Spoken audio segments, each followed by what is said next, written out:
All right, welcome to Witchpolice Radio. I'm here with a returning guest, and I think that I have a lot of things I want to ask you about your new record. And it's cool because like when I first met you, it was on a completely different show. I was guest hosting on Mum's House, which was a great show. And I know I keep talking about whenever it comes up with someone I've interviewed on there, I keep talking about how great it was because it was such a cool concept. And It was, yeah. but it is nice to that of all the people that I interviewed on there, I pretty much everyone I've had back on the podcast in this context to talk about too. So it's kind of a cool it's cool that there's so many people in Winnipeg doing these like interactive ways to promote local music and talk about local music. And so I'm very happy to have you back on the show. That was a rambling introduction, and I think the best way to start this off properly is if you want to introduce yourself and just give a bit of background about who you are and what you do. Yeah, sure. My name's Jared Adams. I'm a local alt rock musician. I don't really prefer the title singer-songwriter anymore because I feel like that usually applies to someone who sits down with an acoustic guitar and sings a ballad. I don't really do that.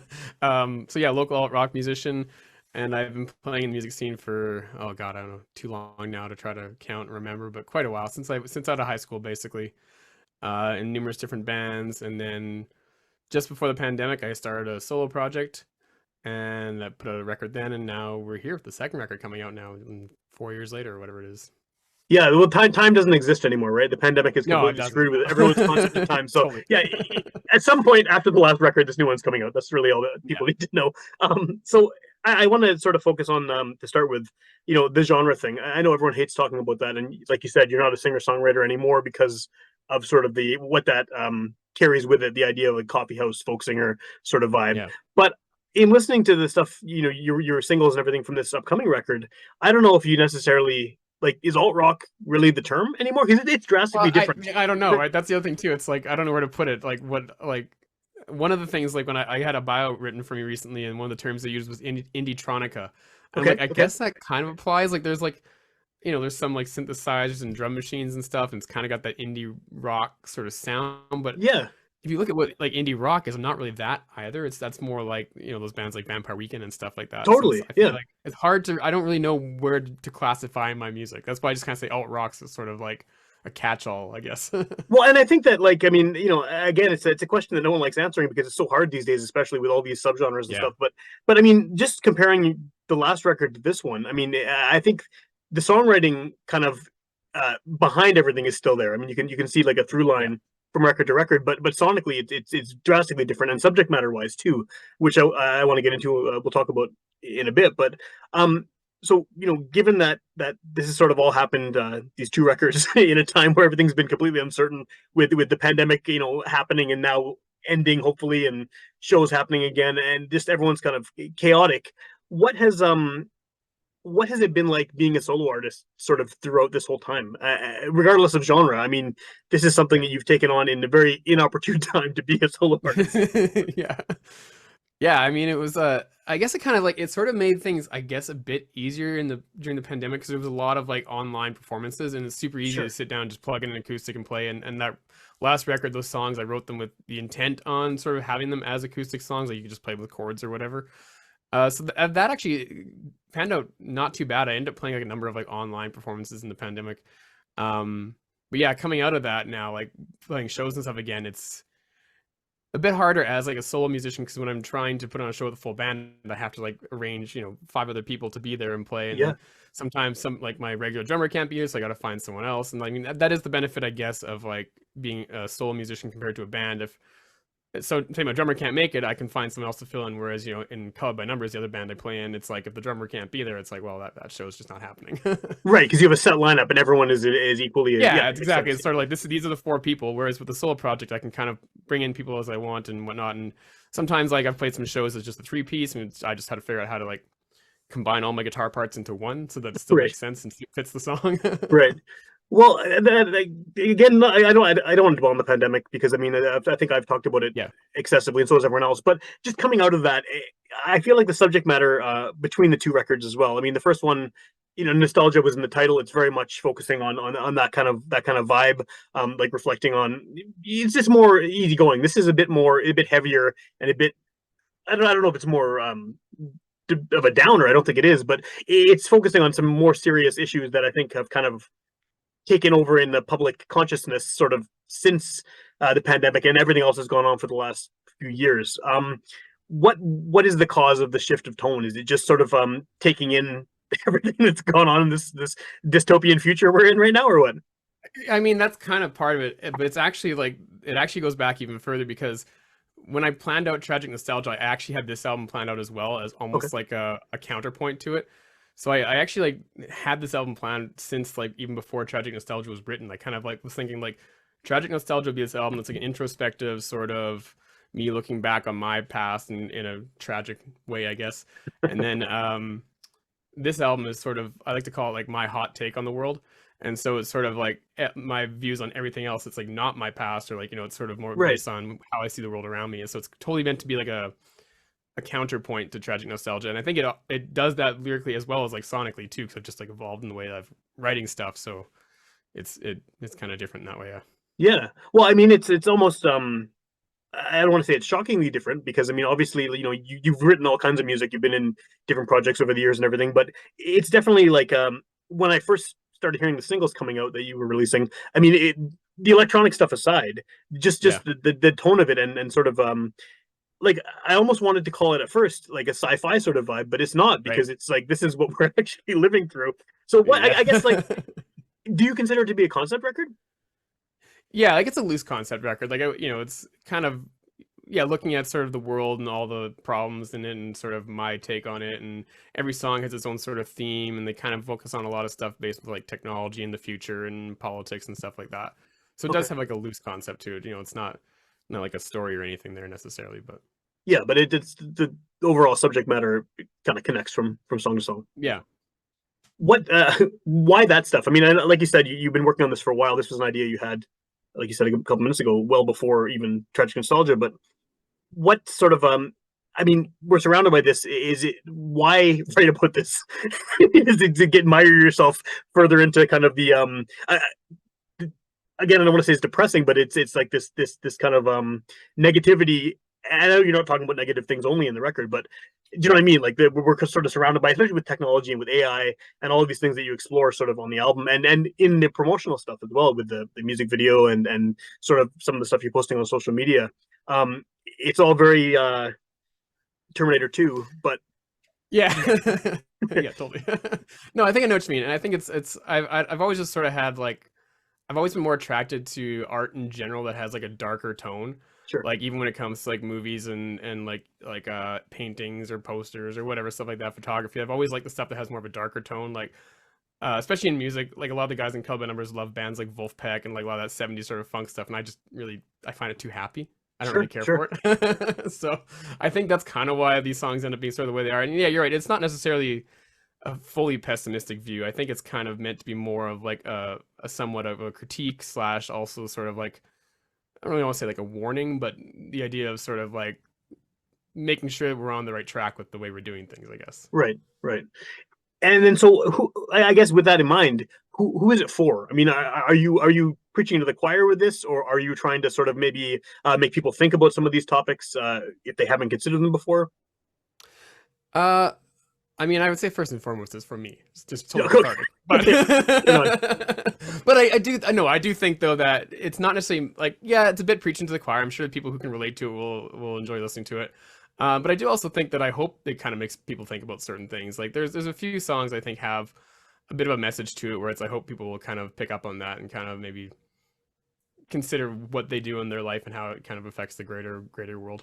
Yeah, yeah. Well, that's I mean that's I guess kind of the goal of any record with a message, right? Is you want people to enjoy it on one hand for just to enjoy listening to it, but then yeah, also maybe consider what it's actually talking about.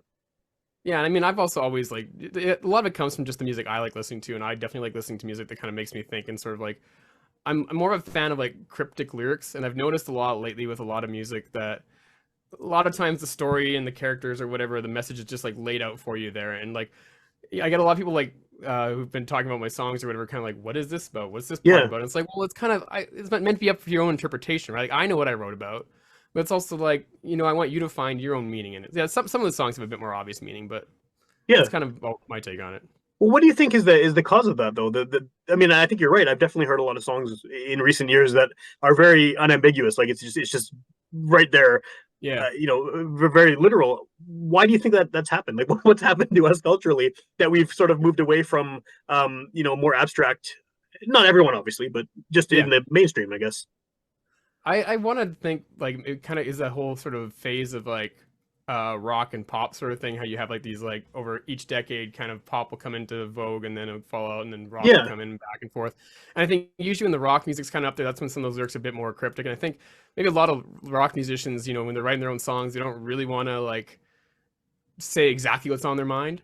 Whereas I think we have all these pop songs that aren't even written by the artists; they're written by other people. They're just like, whatever. they're Here's written the by story of committee. the Yeah, song. yeah, Yeah, exactly. So it's sort of, I think the lyrics are a bit more meant to be easily digestible by a general audience. okay. And No, so that's that would fair. be Yeah. my thought on it. I'm not totally sure why, but that's my like my going theory right now. Well, I often wonder, like when I hear stuff like that too, I often wonder if it is to kind of link back with the whole technological side of things. Like, I wonder if social media and the internet and all of these things are making it so everything is out on the table anyway already. Like, Yeah, no one is mysterious anymore, right? Everyone's got right. 7 million pictures on Instagram every day, and they're sharing literally everything they eat and all this stuff. So it Yeah, almost, I don't know. I wonder if like maybe people just don't that they share they so don't care about much that, hiding anything anymore. yeah, Yeah, yeah, yeah. There's exactly. nothing subtle anymore. It's all just like, here's me, I here's mean, that everything could be about. part of it. I know that like definitely social media affects how music is written. Like you think about all these songs now, just like kick right into a chorus in the first 2 seconds or whatever. 'Cause it's Yeah, like you have 5 seconds to grab someone's attention on Spotify before they click next, right? So I'm sure that like social media does affect what people write their lyrics about because it's got to be like, how can I make this relate to a million people as opposed to 5 people, right? So you get right. more streams and whatnot. Or relate to 1 million people immediately rather than Right. Yeah. having a That's what I lead mean. Like time not over to time. Yeah. Yeah. yeah. Like right away. Yeah. Yeah. How does that affect you as an artist then? Knowing that, I mean, obviously being a local artist and playing not necessarily pop music, you maybe have a little more leeway in that sense. But I mean, knowing that people are listening probably on streaming and they're going to be, you can have to grab them sort of right away. Does that affect how you structure your songs or how you write, even write hooks and things like that? I don't think so. I mean, I do actually like now that I say it, the first two songs on the record like basically kick right off into choruses, but like that was not really like intentionally done like that. It was more just like, especially with this record, I was really trying to let the songs be what they wanted to be as opposed to trying to force them into anything. So it was sort of like, even if I had a cool idea, if it didn't work with the song, I would just scrap it. Right. So I don't think I really, and some of them are kind of long too, like longer than your 2 minute, 3 minute like radio friendly song now. So it's sort of, I don't really kind of let that stuff like get in my way. I just write what I want to write. That's good. Um, and maybe maybe I would be like a huge artist by now if I just started writing 2 minute pop songs, right? But that's not what I want to do. Right on. Yeah. Yeah. No, and you shouldn't too. I mean, you obviously keep doing what you're doing. But one of the things I wanted to ask you about too is the whole AI concept because you focused it on it so much in the way that you're promoting this record and things like that. Um, I see a lot of takes on AI from creative people, and Yep. usually they're negative. Usually they're very much Yep. like, this is killing everyone's jobs. It's going to take over. We're all going to be, I mean, that's what they said about like drum machines and stuff, and people, there's still That's right. Yeah. drummers, Well, like what is your take on it? I mean, obviously you have embraced it enough that you're using it to sort of get this album out there. But what's yeah. your take on AI as a creative tool? I think it's a great creative tool. Like I think it's gonna like allow it's. I can understand the angle for people who are, especially for people who are artists, like digital artists and whatnot, how Yeah. it makes it so much easier for the average person to create something. But it's really like, I mean, I've done a lot of like AI art now. It's not as easy as just putting in a single sentence or whatever, or 2 words. Like it takes a lot of work to get the right thing. Like the album cover is an AI generated images. And it took me like hundreds of iterations, literally, to get one that looked kind of like me, Yeah. Yeah. ish. It does though. It's That had, cool. Like, it's yeah. Yeah. yeah, but it also had like all the cool stuff going on. Like that was totally random. Like I one of those came up and I'd iterated over and over and over again. And then I'd take it to another program where I could like just change certain little spots of it to try to get it to work. Like it's more than just, pressing a few buttons. So I think Yeah. it's a tool that's gonna people are gonna use a fair amount in the future. And it's gonna sort of democratize art in a way, I guess, and allowing everyone to have the ability to create what they visually want to create, and even comes to like music and other stuff and video now. It's yeah. Do you think I there's think a it's point? great. People hate it, but hmm?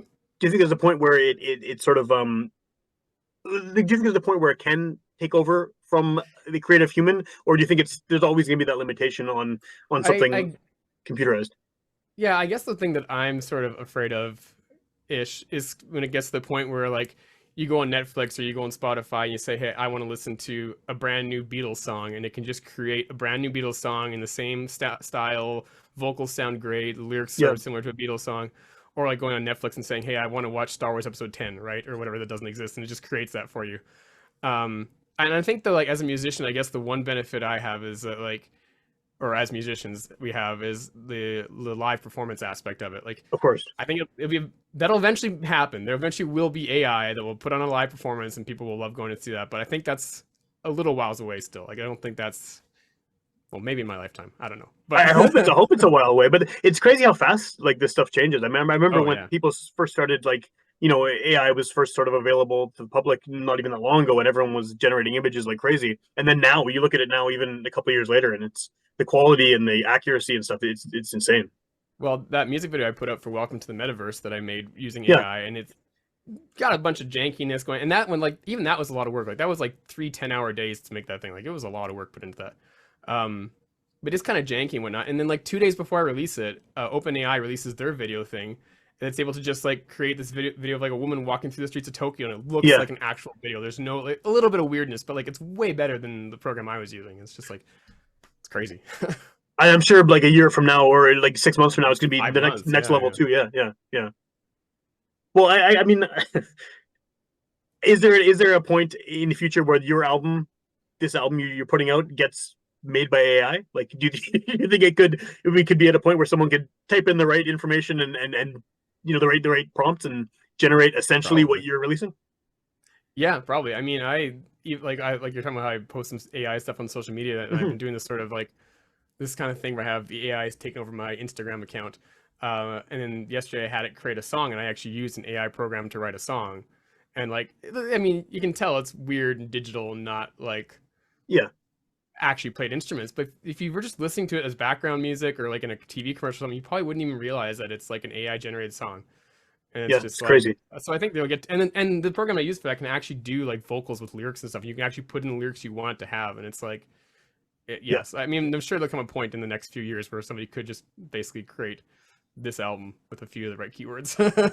but they can't play it live yet. So you got that. No, You got not that. yet. Yeah, So I still yeah, got that. I still got that, yeah, and that's my favorite part. I mean, as much as I love studio stuff, I love being on stage, and yeah. that's yeah. Well, with the AI songs, I've actually a friend of mine has been making AI theme songs for me, and every episode I'm using a different one. Oh yeah, No one said anything yet, so people might not nice. realize it, but they're very short, and it just like sings or raps or whatever, Witchpolice radio, and then it ends and goes into the interview. But I don't That's know. I awesome. mean, it's every I did an opera one. There was a hip hop one. It's ridiculous for in the future. But about the live stuff, I mean, how does this translate now to a live setting? Because I mean, again, comparing it to the previous album, this has a lot more like the Yeah. synthesizers and more electronic elements to it. Is it playable as it is on the record live, or is it tweaked a bit? It's gonna be have to be tweaked a bit. Yeah, I mean, I've done a few shows now. We've done some of these songs, and they're definitely it's about finding that balance of seeing what we can do live in terms of the instrumentation we have versus like trying not to stray too far from the sound of the record. And that's one of those things I learned like a long time ago was sort of that the live show doesn't have to be like just the record but louder. And I actually Yeah, prefer that. Like if I'm gonna go see a band, I don't really want to see them play note for note just louder. Like if I want to listen to the record cranked, I'll just crank the record at home, right? and save the Um, money and save the going out and all that stuff. Yeah, yeah, yeah, exactly. So I think there's definitely an element to that where you want the live performance to be something different and have its own sort of be like its own sort of beast that's different than the record, and that's something people want to see. So definitely got to do some tweaking and sort of figure out what are the key parts of all these songs to bring in, like what synth line is the important line or what's the guitar part that's important, and sort okay. all that out. Well, and then like I guess a brother to that question is we were talking about earlier how being a solo artist made things somewhat easier during the pandemic because you don't have to rely on having a set band and everything. How do these songs work solo? Can you take these songs and play them acoustically, or is it too weird to take them out of the context? Yeah, I've tried some of them. Some of them work, some of them don't work as well. I think it's maybe more of just like messing around with them long enough until I find a way to play it that does make sense in the context. Like there's one of the songs that's basically just two chords the entire time, but it's all about like different layers of stuff. So it's like playing it acoustic, it kind of just becomes like not super interesting. Right. So I think it's just a matter of trying to figure out like is there a way to do that acoustically, but not all of them work yet that I figured out.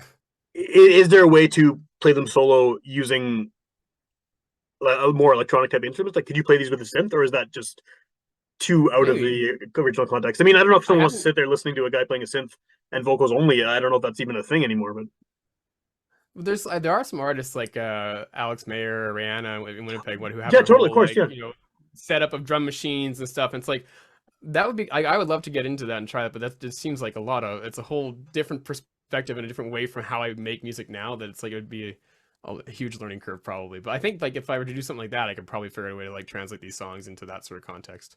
yeah. I imagine using those loopers takes like a lot of practice to get the timing right. Oh yeah, yeah, Yeah. for 'Cause sure. I've seen Alex play a I've few never even times, and experimented with it's them, so nuts. Yeah, yeah. It's just the accuracy of it, just doing it live. It's incredible to watch because you just oh see yeah, someone playing absolutely. every instrument, just hitting a button, then going to the next, and it's flawless. But yeah, I And just imagine doing the full learning band. curve's got to be high. Yeah. Oh yeah. So where can people hear this? I mean, at the time this comes out as a podcast, I think it'll be imminently about to be released. But what's sort of the best way once it's available to the world for people to check it out? Well, the best way to be to buy it on Bandcamp so I can make some money. Yeah, no, But for sure. if you just want to listen to it, it'll be on all the streaming services like Spotify, Apple, and all that. And then you've released singles sort of leading up to this for a while now, right? So have all the songs been released, or is it just a handful of So the there's sort of? 10 songs in total. I think I've released 4 or 5. I can't Okay, remember now. give about half of Three, it. 4, 5, I think. Yeah, about half of it. Yeah. What has that process been like for you? Did sort of slowly unveiling this record, over the months? I think it's been a good way to do it. Like I've noticed it's sort of helped to kind of like grow a fan base and grow a following with it because it's like the last record again, was released during the pandemic, so it wasn't really the same. But I did like one single a month before, and then the album came out. Yeah, And I think doing it this way, where I've had like a single every couple months, has been a bit more. It allows you to kind of build more of the hype or whatever to the album actually being released. So I think it's been a good way to do it, but I mean it's a ton of work though. yeah, It's been yeah, no so doubt. chaotic. Like that song "Inundated" is just like it basically came to life of me just being busy all the time. Had you already recorded everything and like had it all finished before you started Yeah, the releasing record's been these? done since like January of last year. Okay. How does that feel now, knowing that? I mean, do the songs seem old to you, or are you still super pumped about them just based on the fact that they're coming out soon?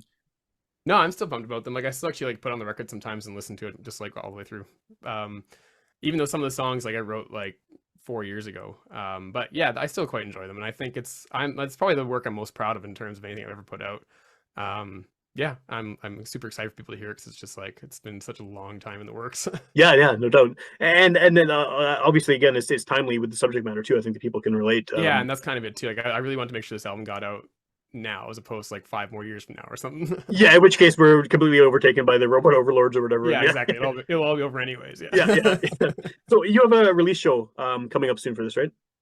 Yeah, March 29th at the Handsome Daughter. Cool.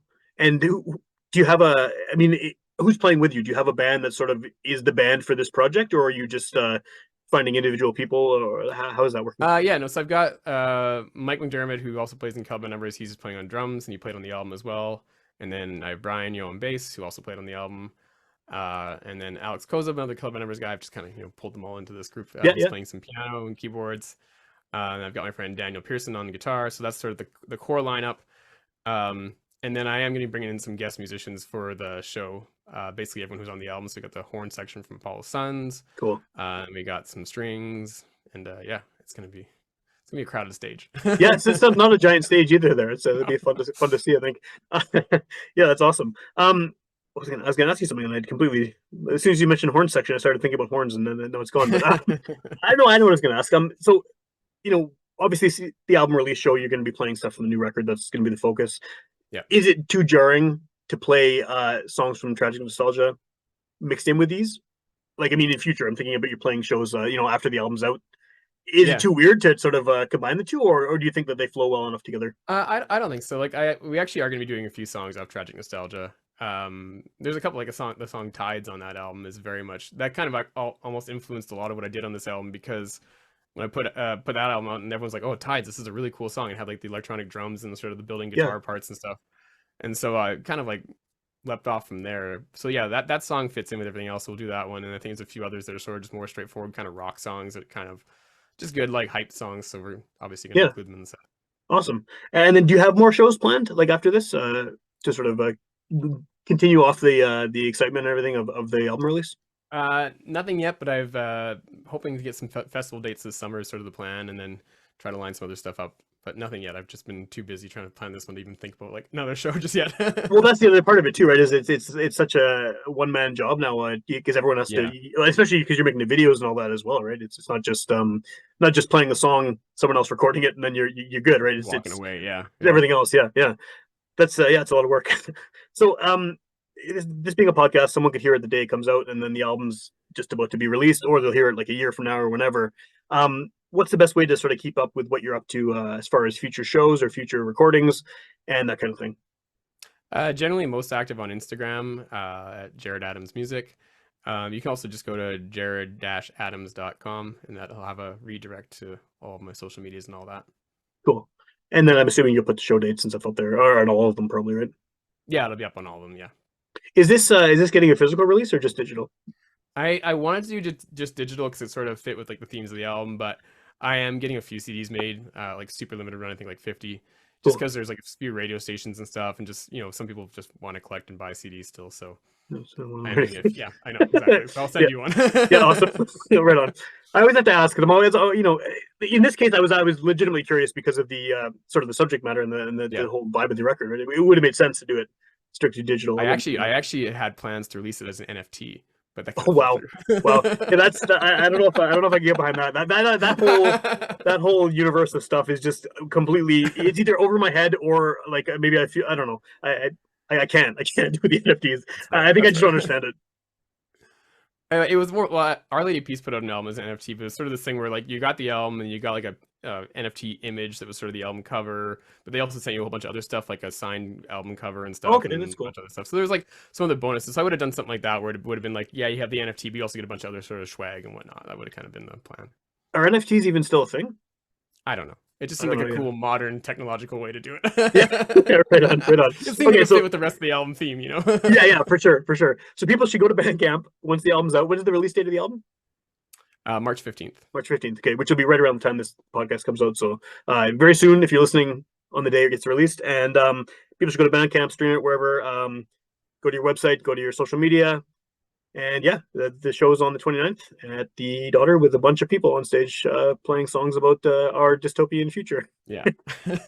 Right on. Right, yeah, man. It was exciting to see it too. Sort of the lead up to this record because I was hearing the singles as you were putting them out, and it didn't dawn on me at first that this was sort of the direction it was going until a Right. few more songs came out and I started seeing the social media stuff. So I think you've done a good job of sort of setting the scene of what Thanks. what the album's all about. So it's yeah, it's exciting. Yeah, I haven't even really had a chance to soak it in, to be honest. I've just been so busy. I believe it. I believe it for sure.